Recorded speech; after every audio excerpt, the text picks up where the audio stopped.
Alright, the full trailer for live action One Piece was amazing in my opinion, but there are concerns. I've read, I think, over 2,000 comments now, and it essentially boils down to the following. The main enduring criticism of the trailer, which I do agree with, is Arlong. So funny thing, I've watched a lot of people react to the trailer now, and every time we get to Arlong, it goes from, yeah, to, oh. Okay. And unlike the last trailer where things I didn't like at first did grow on me with subsequent viewings, every time I watch this trailer, I feel less and less confident about Arlong. And it's got nothing to do with the face. I actually quite like the face. I've heard a few people disliking it because of stuff like how you can clearly see his human nose below the fishman nose, but the face is fine. My problem is that the actor's body and the costume do not support the fantastic work that's being done on the face. He's just so thin and kind of scrawny looking, and I'm sure the actor himself is a pretty built dude. But all of the work on the face, the hat, and the hair make this Arlong look like he has a chibi body. I mean, I look at this picture of him and I'm like, not only could Luffy beat you with ease, but I reckon Nami could probably take you as well. And I've already seen some fan edits online that I think display the size issue with Arlong quite well, because in both versions the face looks amazing. But when he's a much bigger boy, he wears that face so much better. Whereas the live action kind of makes it look like a flashback to Arlong's high school years. You know, sort of my racism academia.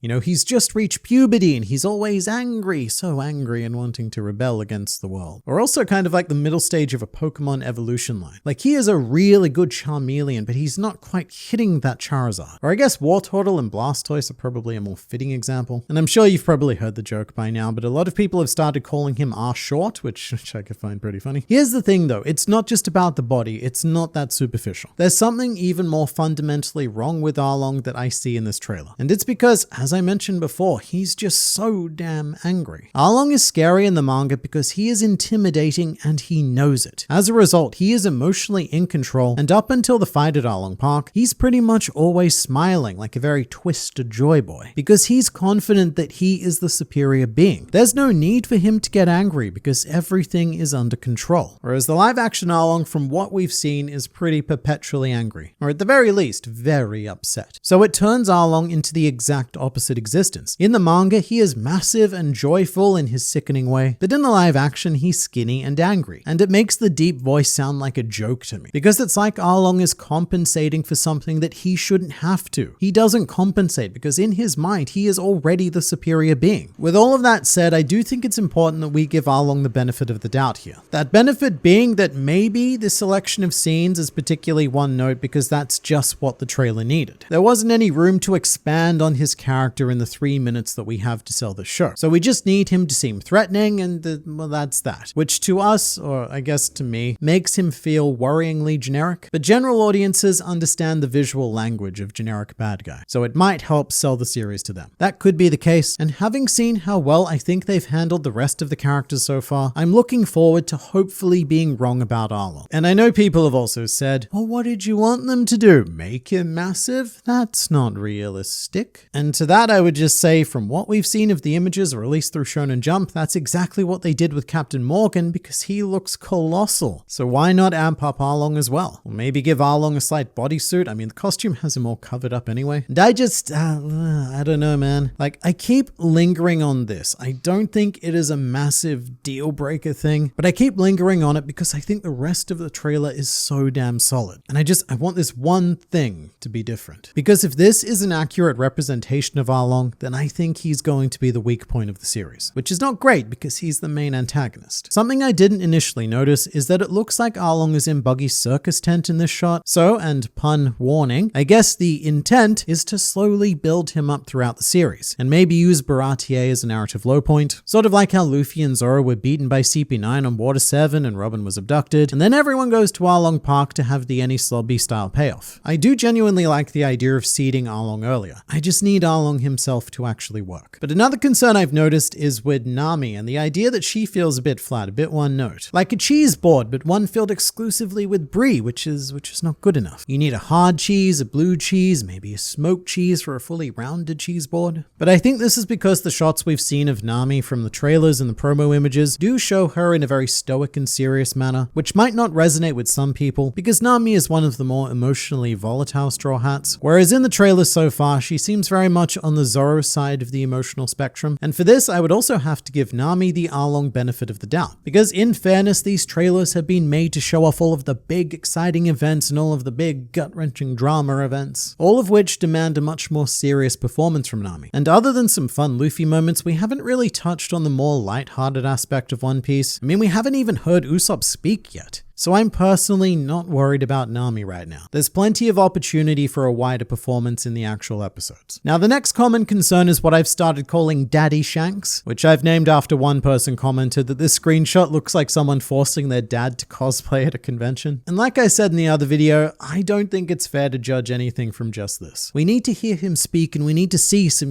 some actual acting. Because you could say the same thing about a screenshot of any of the cast out of context. But a big legitimate concern now, Don Krieg was not in the trailer, and this has led many people to lament that he's been cut from the series. Because Arlong and the Fishmen are now at Baratier, so what exactly is Krieg's role now? However, we do know that Don Krieg has been cast, and we've even seen his bounty poster. So it looks like he's definitely in the series, just not in this trailer. However, and this is a bit more of a concern, to the best of my knowledge, Gin has not been cast, and I suspect that he's one of the cut characters. That makes me slightly nervous because I think Gin is a bit of an unsung hero of Baratier.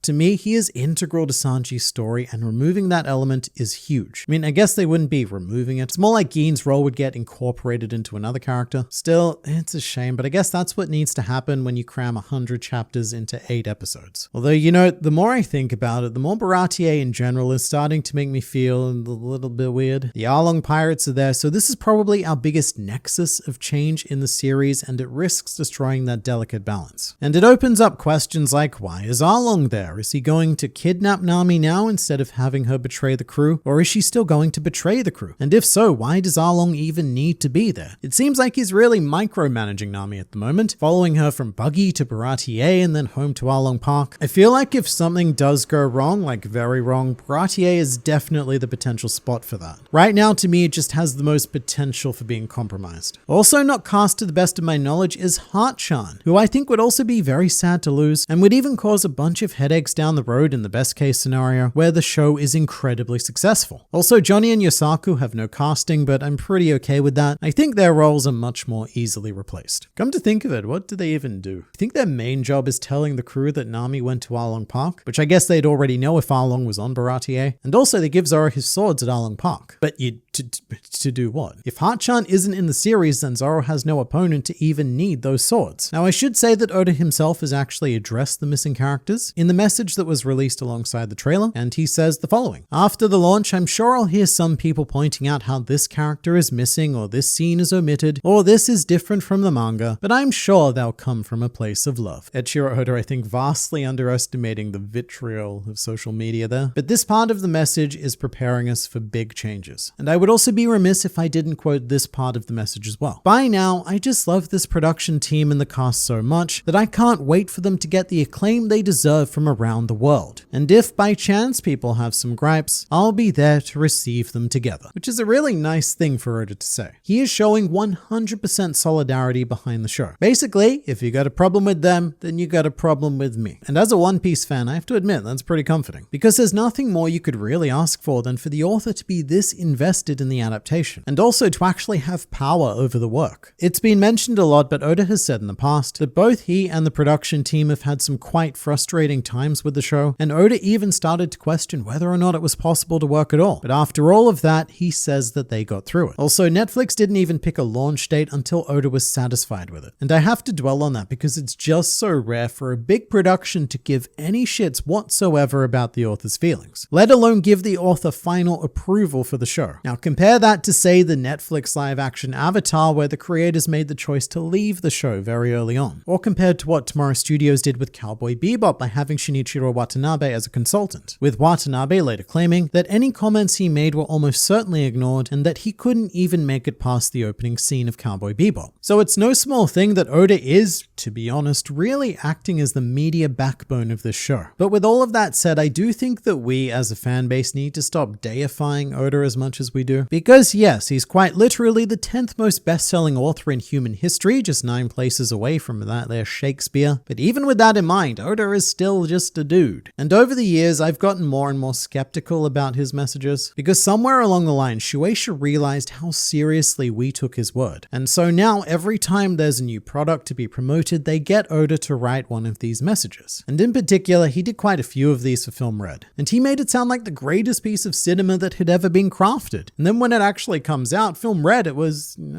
okay. Which is my greatest fear for live action One Piece, that it'll come out and it'll be like a 6 out of 10. Because if it's a 9 or even a perfect 10, then we as a fan base, we come together to celebrate. And on the other hand, if it's completely terrible, then we as a fan base come together to laugh like we do with the 4Kids dub. But if it's just okay, then it doesn't meet the high expectations that I think have been directly set by Oda himself, and it's not worth circle jerking, but it also isn't terrible enough to be outrage farmed. It's just meh, and so it gets forgotten. And one more thing about Oda though, when it comes to these projects, what is he meant to say? Remember that he's hardly an objective source. His financial interests are directly tied to these projects, and in fact, he might be contractually obliged to only say positive things about One Piece in general. And if he did have any mid to negative comments, then I imagine they probably wouldn't publish them. So I don't know, in conclusion, yes, his words and his involvement are comforting, but also at the end of the day, this is just marketing material. And speaking of, let's address some more negative feedback, but this time directed to me. So you wouldn't believe it from this video, but I was actually very, very positive in the last video. And as a result, multiple people in the comments accused me of being paid by Netflix to say nice things about the trailer, which I wish. To be clear, I have zero affiliation with this show whatsoever. I've spoken to Matt Owens, the co-showrunner, a handful of times on Discord, but that's it. And I say this because I guess we should point out that some other One Piece YouTubers are more heavily connected to the show. They are much more connected with the production staff and have even been behind the scenes. And interestingly enough, those YouTubers are also members of the Actors and Writers Guild that are currently on strike at the moment, which means that they're actually forbidden from discussing anything live action One Piece related. But long story less long, for better or worse, my opinions are purely mine, and that's how they're going to stay. And right now, I'm genuinely excited for this show, with the caveat that I really hope that Arlong has been completely misrepresented in the trailer.